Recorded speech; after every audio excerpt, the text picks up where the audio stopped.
Let's warmly welcome Mr. Joseph Villabenici here, who's the former head of Maltese Identity, who's in charge of the immigration. So he's personally involved in the MRVA program. Please.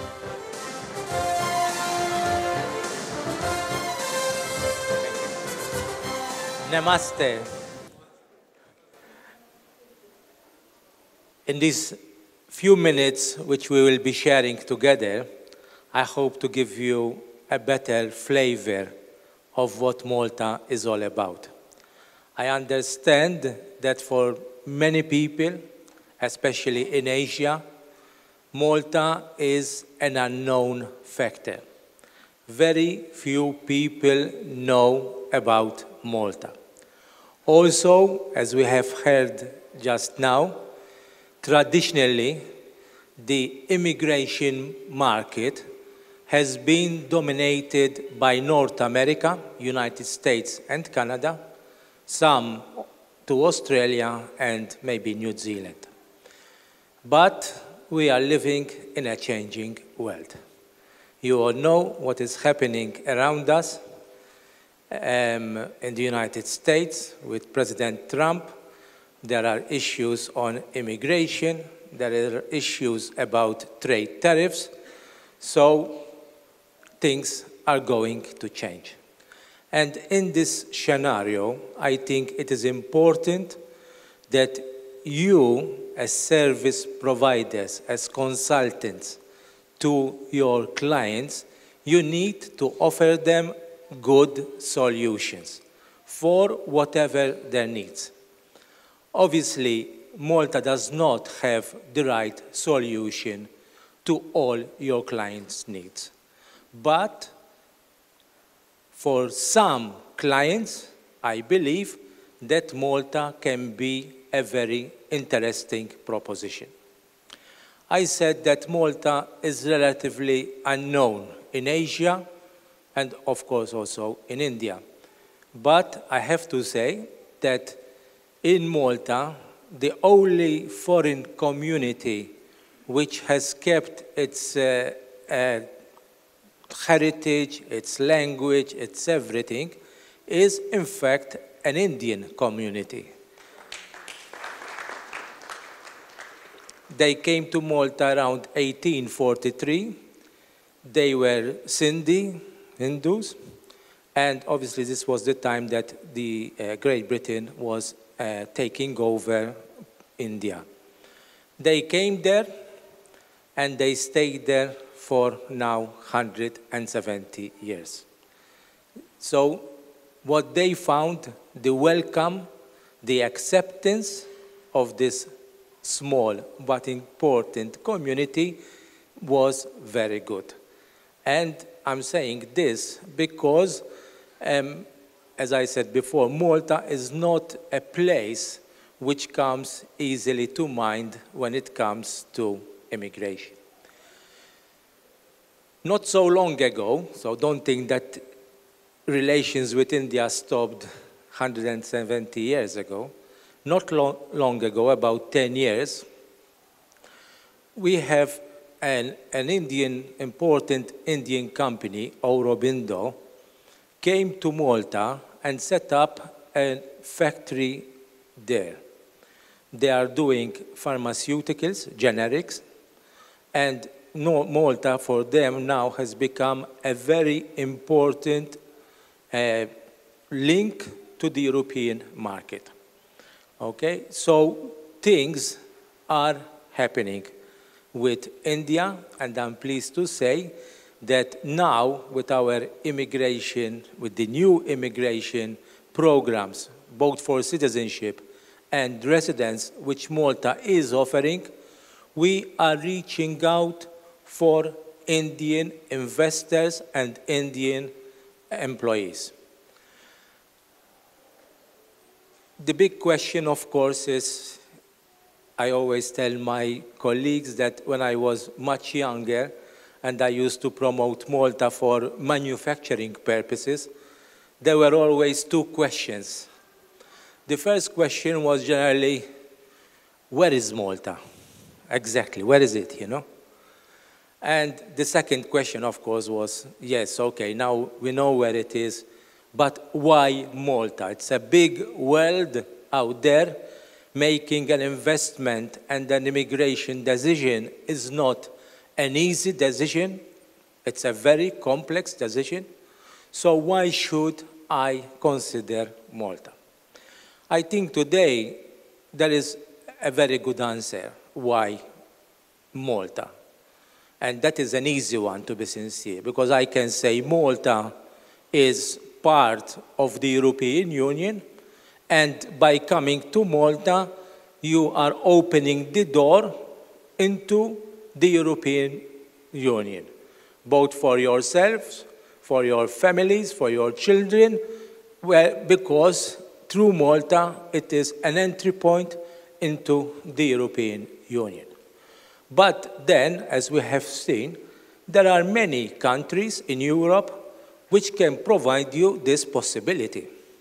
You can, I don't need to mention names, but there are a number of European countries, EU countries, which can lead you on to the European continent. So even there, the question is, why should I choose Malta? And hopefully, I will be able to provide you some answers to this very important question.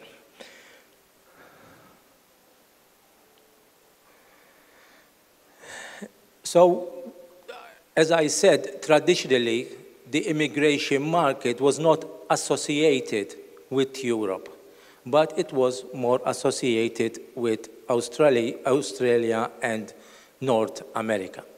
This is changing. As we have heard, United States, Canada, Australia, they are having issues with their immigration problems. Europe has not been so proactive in promoting its immigration. But Europe has a fundamental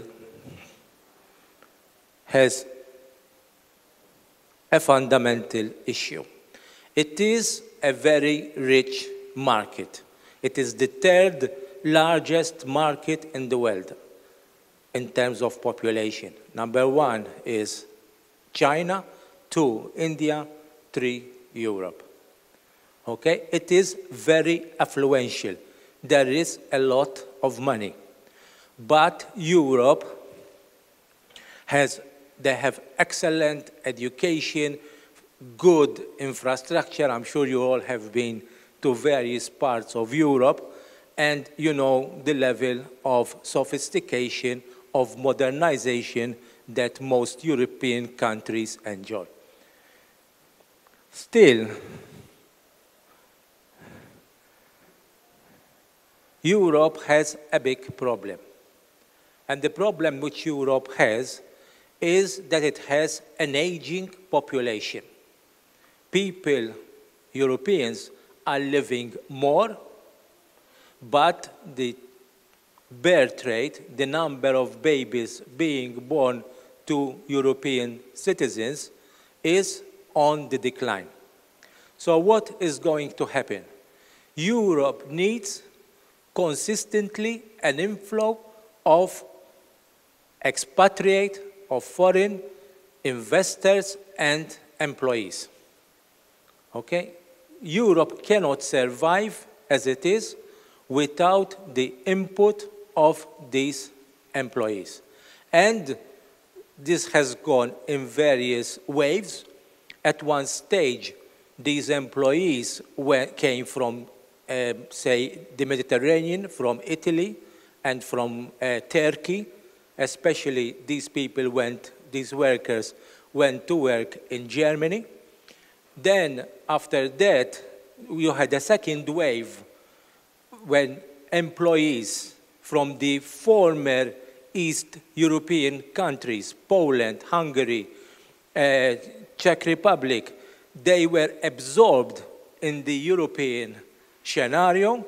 But now, where does Europe go? Where is it going to get its employees?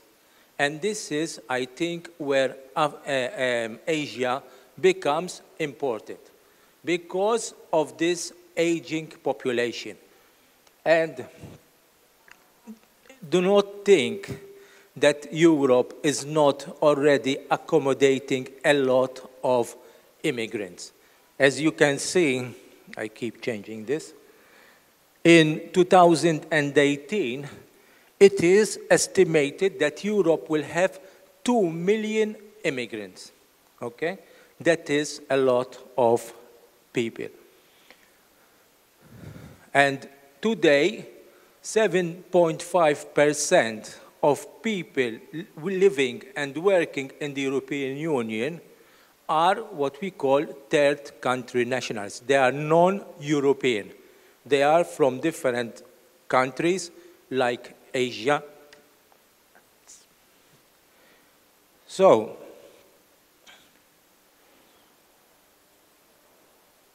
this gives you an idea of how the immigrants' inflow is or was in 2016. You can see Malta has one of the highest per capita inflow of immigrants from outside the European Union. So this is already happening. And I will soon tell you why Malta needs these employees. About 1 million non-Europeans achieve European citizenship every year. This is a significant amount. And of course, some of them get citizenship by marrying Europeans. There are various ways of how to achieve European citizenship. But the fact is that a lot of non-Europeans are, through various methods, becoming European citizens. And despite, and this is partly true, of course, that also there is, in some European countries, there is a sentiment of resistance to immigrants. It's true, these are minorities, and you can find them practically in many European countries. But once again, I have to remind you that Europe, or the European Union, consists of 28 countries. And not every country has the same openness, welcome immigrants in the same manner. I'm lucky to say that Malta is one of those countries which, although small, welcomes foreigners for work, study, and other purposes.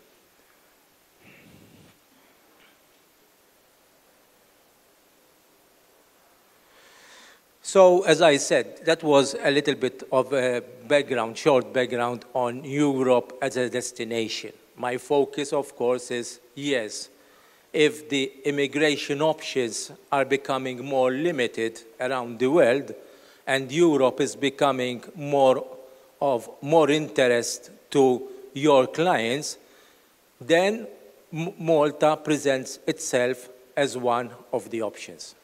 Now, as I said before, the big question is, why Malta? And I like to synthesize in short to say that there is one very good reason why Malta. Because Malta is the only country in Europe which can boast, which can claim to offer the best of what Europe has to offer. Europe is essentially divided in two. You have a North European Europe and Germany, Netherlands, Finland, Sweden. These are all fantastic places. They have very good, solid economies, very disciplined financial management. So they are top world economies. Okay? This is the North European side. There is also the South European side of the European Union. These countries, including Malta, can boast a fantastic lifestyle. You come from a warm country. For you, many of you to go and spend 6 months in the rain, in the snow, in the cold, whatever the income, whatever you can earn in these countries, obviously climate is something which influences the way we behave. And obviously the Mediterranean has fantastic climate and in many cases fantastic lifestyle, good way of living. And I have to say that Malta is the only place in Europe and in the Mediterranean which can boast to have both of these things. It is a Mediterranean lifestyle. Suffice to say, it is sufficient to say that we get 2.2 million tourists, many of them from Europe itself, for a population, I have to remind you, of 440,000. So every year, we get 5 tourists for every inhabitant. Okay? And these tourists will not come to Malta were it not because Malta has all the facilities which these sophisticated tourists look for. Good hotels, restaurants, nightlife, whatever you can think about a tourist looks for, it can be found in Malta. So Malta offers a Mediterranean lifestyle, but with a North European business environment and work ethic. And you may ask me, how come Malta? You are in the Mediterranean, you are so small. You have this North European work ethic and business environment.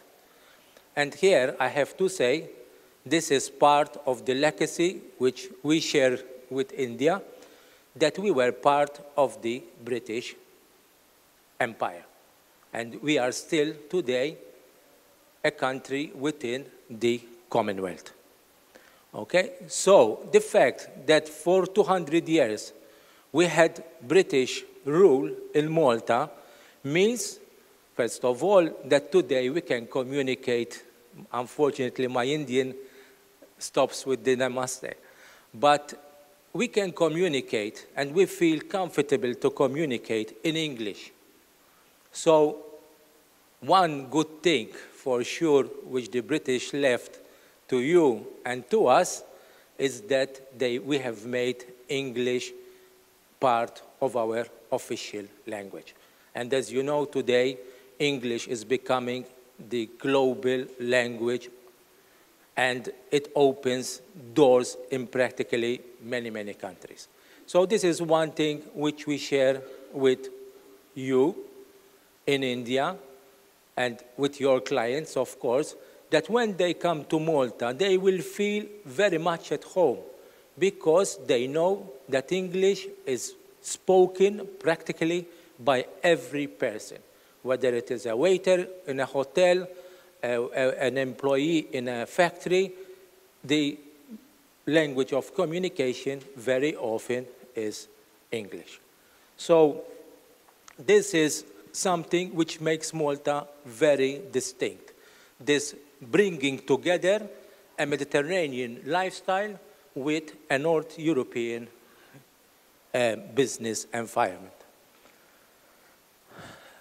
So let me start a little bit about where is Malta. Malta is in the very center. I'm sure many of you have done your homework. The fact that you are here, you must have looked up where Malta is.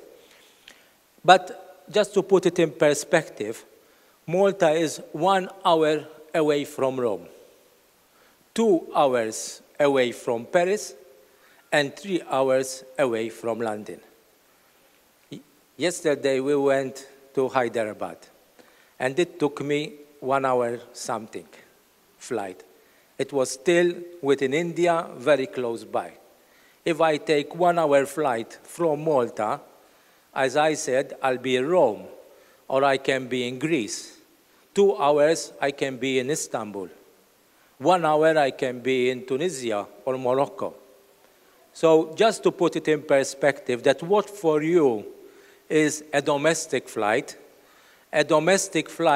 from Malta will really take you to all the big, important cities of Europe. Okay? So yes, we are in the middle of the Mediterranean, but also accessibility now, especially with low-cost airlines, accessibility is frequent and relatively cheap. Malta has a very long history. We are not talking of a country here which started 100, 200 years ago. Malta's history goes back to the Neolithic ages. We have some of the freestanding temples which are even older than Stonehenge in the United Kingdom. So we have a very, very long history. And since then, because Malta had very strategic natural harbors, all the powers that ruled the Mediterranean also used Malta as a base. Okay, it started with the Phoenicians who came from Lebanon, the Carthaginians who came from Tunisia, and after that the Romans and up to the British, the French, the Spanish, everybody, the Arabs, they all at one stage or other ruled over Malta. What is important for us? Why is history important? Because history has molded a society, the Maltese, who first of all, we come from different backgrounds. It could be Arabic, it could be Spanish, it could be Italian, it could be French. But today, we do not think about ourselves as being of any of these origins, but we are all Maltese. We have our own language, and as I said, we all consider ourselves as being an inclusive society. And this is important because, first of all, it creates the peace of mind that expatriates coming to Malta will become really accepted by our society, but also the fact that for hundreds of years we have worked hand in hand with expatriates has made our society realize the importance of welcoming foreigners, expatriates who come to our country. And this, I think, is a very important consideration. Politically, Malta, it's another legacy of the British. We have Westminster, what we call a Westminster type of parliament with two parties, the Labour Party and the Conservative Party. We have some minor parties, but not so important. We have elections every 5 years. So politically, we have a situation where the whole structure, the system, is modeled on the British system. Okay? What is most important in this respect is the fact that in Malta we have rule of law. Rule of law means that no person is above the law. Parliament can change laws, and most laws are changed now and again. The Constitution, to be changed, needs to have 2/3 majority, but until there is a law, everybody has to respect that law. And we have an independent judiciary whose job it is to ensure that the rights of every person are safeguarded. This is, of course, very important, both for business, but also for individuals.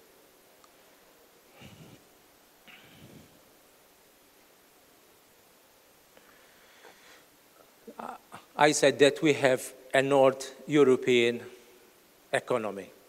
And many of you may say, oh, he's bluffing. But this is a certificate issued by the International Credit Rating companies, agencies. As you can see, Malta enjoys an A rating by all the international credit agencies. From Fitch, Moody's, Standard & Poor's, all give Malta an A rating. Why is this important? Because one of the conditions of both the residence and the citizenship programs is the purchase of government bonds. And what this means is that you have as good a guarantee coming from these agencies that these bonds are a very safe investment. Okay, there is an interest of about 2.5%. It varies, but it is a sound, low-risk investment. This year, Malta, according to the European Union, will have the highest growth rate in Europe, 5.6%. 5.6% is not typically a growth rate associated with developed economies. Okay, normally it's 2.5. Last year, our growth was 6.9%. And for the last 2 years, government has been registering a surplus in its budget. So now, even our government finance is becoming very sound, very solid. Our national debt now is around 50% of GDP. Up to some years ago, it was 62%. Now, because of these surpluses, it has gone down to 50%. Because of this economic growth, as you can see, unemployment in Malta is one of the lowest in the European Union. Malta has, according to February 2018, we had the second lowest unemployment rate in Europe, the same as Germany. And the only country which had a better unemployment rate was the Czech Republic with 2.4. What I can tell you is that in these last 4 months, the unemployment rate has gone down even further, and today it is 3%. So what this means is that practically, as I was saying before, we need employees to keep, from outside the country, to keep supporting, backing the economic growth of the country. We need foreign workers. And at the moment, about 2,500 tourists, employees, come every year to work in Malta. Our workforce, foreign workforce, is increasing by 2,500 employees every year. And sometimes I'm asked, but what sort of skills are you looking for? To be sincere, the opportunities vary quite a lot. We need workers in the hospitality industry, waiters, chefs, in the healthcare industry, nurses, doctors, carers, accountants, IT. So there is a wide range of job and business opportunities. Another positive thing about Malta is that whatever we have achieved, we have no oil, we have no natural gas, we have no raw materials. Malta's economic achievement has been due to the work ethic, to the wisdom, if I may say so, of our leaders. Okay? Whatever we have achieved over the last 50, 60 years was due to our ability to work hand in hand with foreign investors. Malta, just to put it in, to give you a comparison, is very much like Singapore.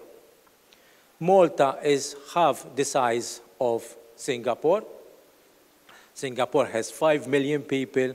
We are still 440,000, so 1/10 or less of Singapore. Singapore has come a long way. You all know the success of Singapore.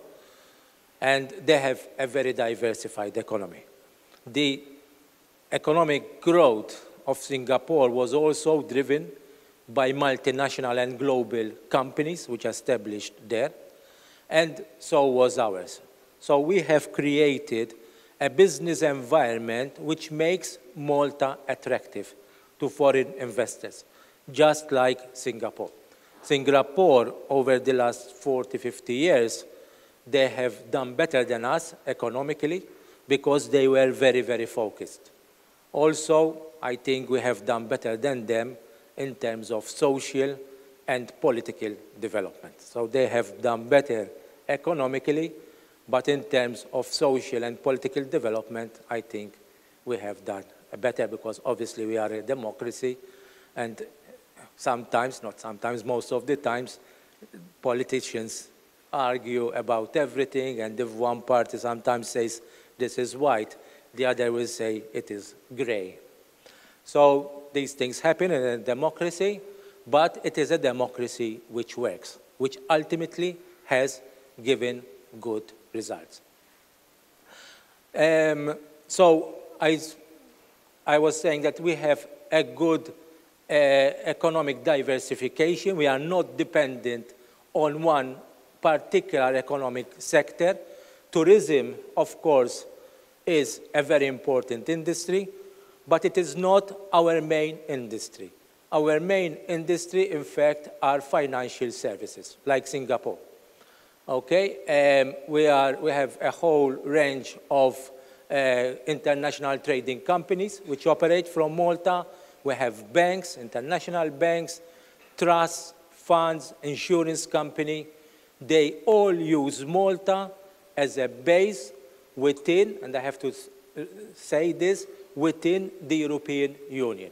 So all the legislation, all that we have is and has to be compliant with EU rules.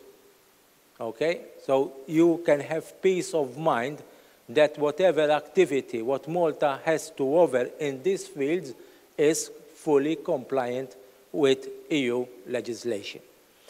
Then we have a variety of other economic activities. Manufacturing. Manufacturing today is to a significant part pharmaceuticals, as I mentioned, Aurobindo. We are an entry point for the pharmaceutical industry into Europe. We have semiconductors, microchips. We have some of the large French company, ST Thompson, which employs about 1,000 employees manufacturing semiconductors. We have a healthy film industry.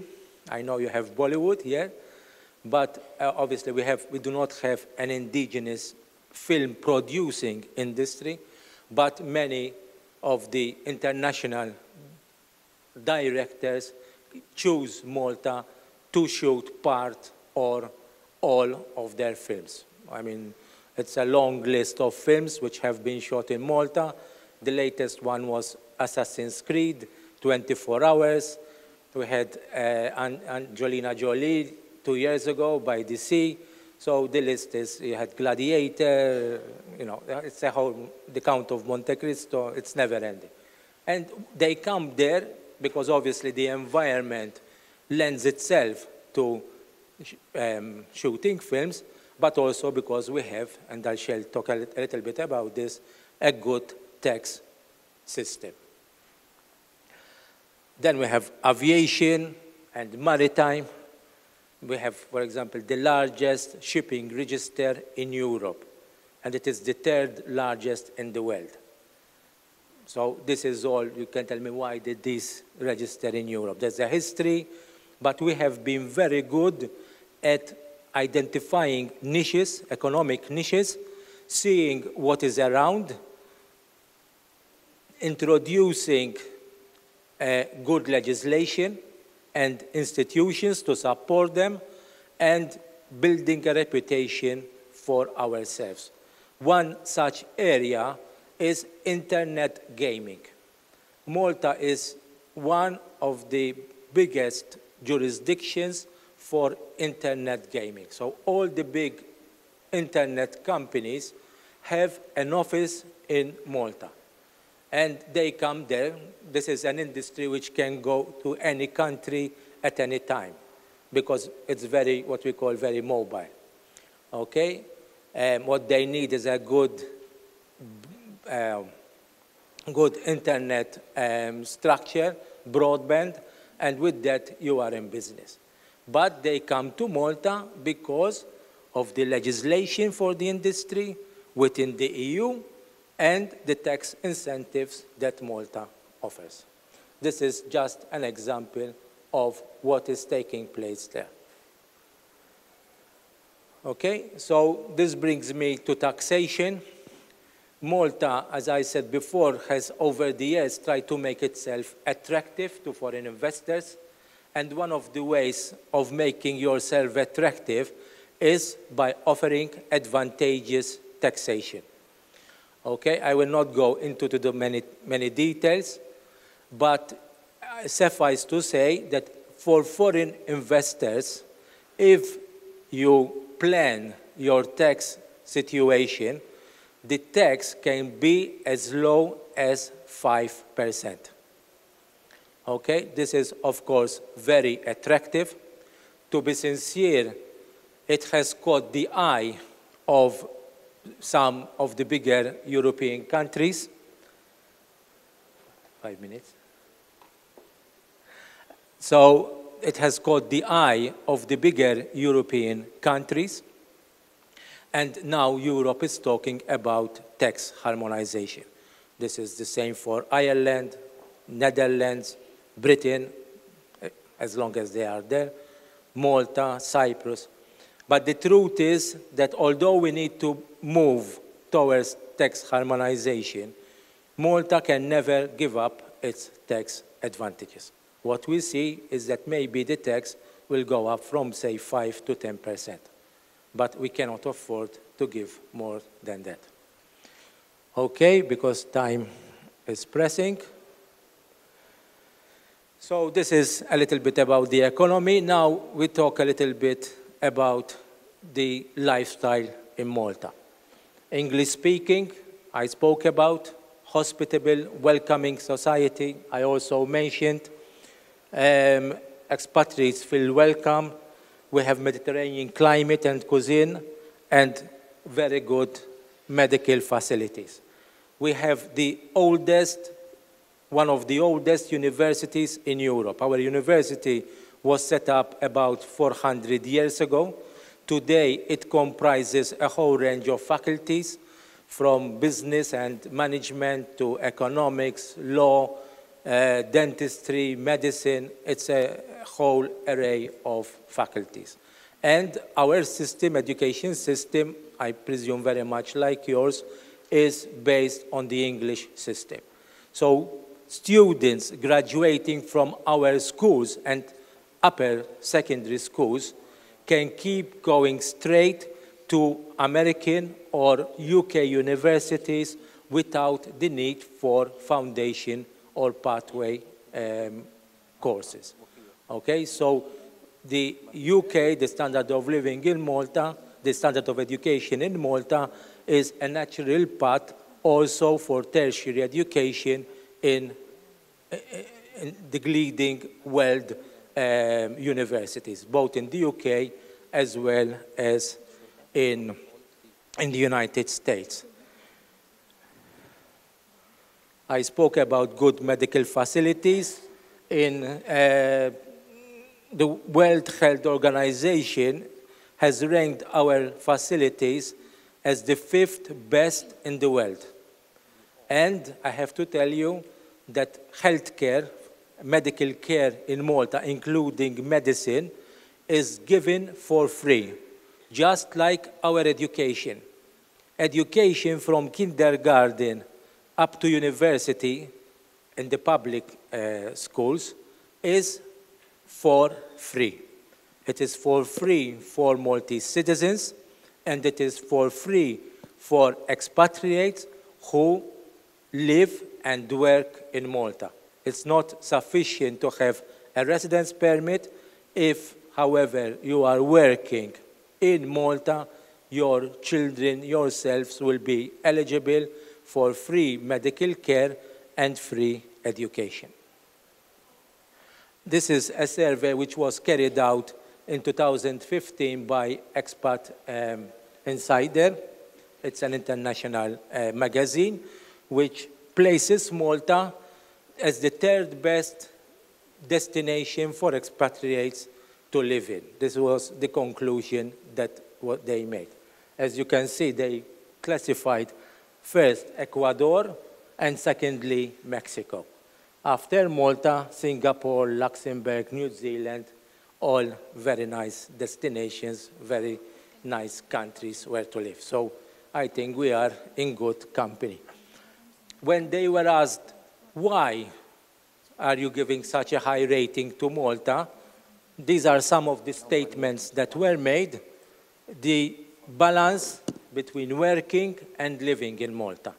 What you have to understand, as I said, is that Malta is a small island, but you can go for, within 10 minutes, you can drive and be in the countryside, or you can be by the seaside. You can go swimming in summer.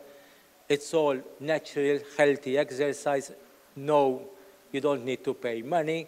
You can go and to, workouts in our countryside at very, very little cost.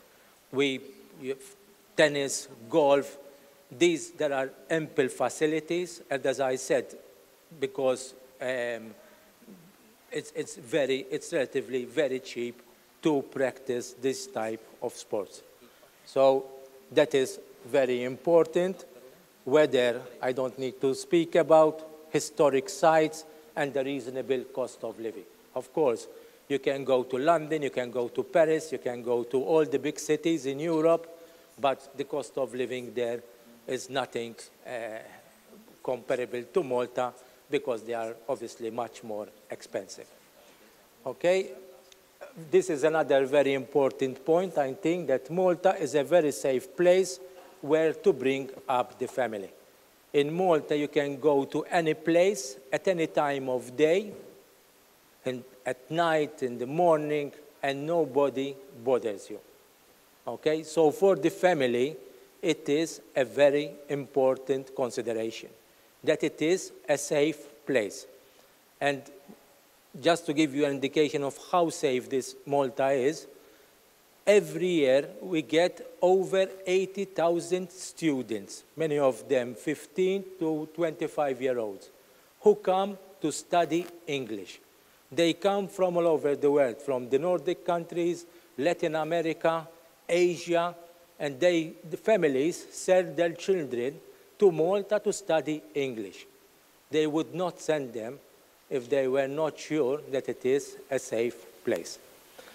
But then the last point is Malta is Europe's best kept secret.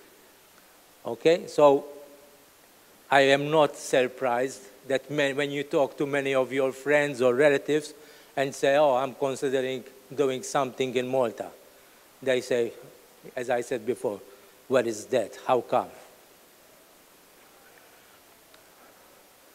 Just a final thought about property, because one of the conditions of the program is about property.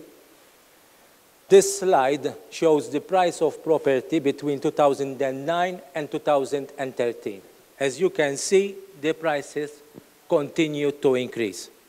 I have to remind you, 2009 was the year after the economic recession in the United States and in Europe. And unfortunately, in many of these countries, the price of property collapsed. Okay? So, whereas these countries suffered, the price of property in Malta continued to rise. And the reason is very simple. We are a small island, and one big limitation which we have is, of course, land. We do not have enough land, just like Singapore and Hong Kong and all these other important economies. Okay? So you can be assured that if you invest in property, it is a very low risk and very rewarding investment. And this just gives you an indication how since 2013 up to 2016, the prices of property have continued to increase. So I think I'll stop here, otherwise they keep telling me cut short, cut short. But before I finish, I would like to say one thing. Whatever I said this afternoon is just to give you a flavor of what Malta is all about. But I always keep telling my colleagues and clients, listen, if you're really thinking seriously about immigration, about investment, there is only one way to find out. Go and visit the country. Then you can decide. This is a decision which you don't make 3 or 4 times in your life. You only make generally once, at best twice. So make your decision, but before making that decision, just find the time to go and visit. Go and visit Europe, visit 3 or 4 countries, and come to Malta for 2 or 3 days. I'm sure that whatever you'll find, for many, I cannot guarantee for everyone, but for many people, it is very desirable and you'll like the place. Thank you.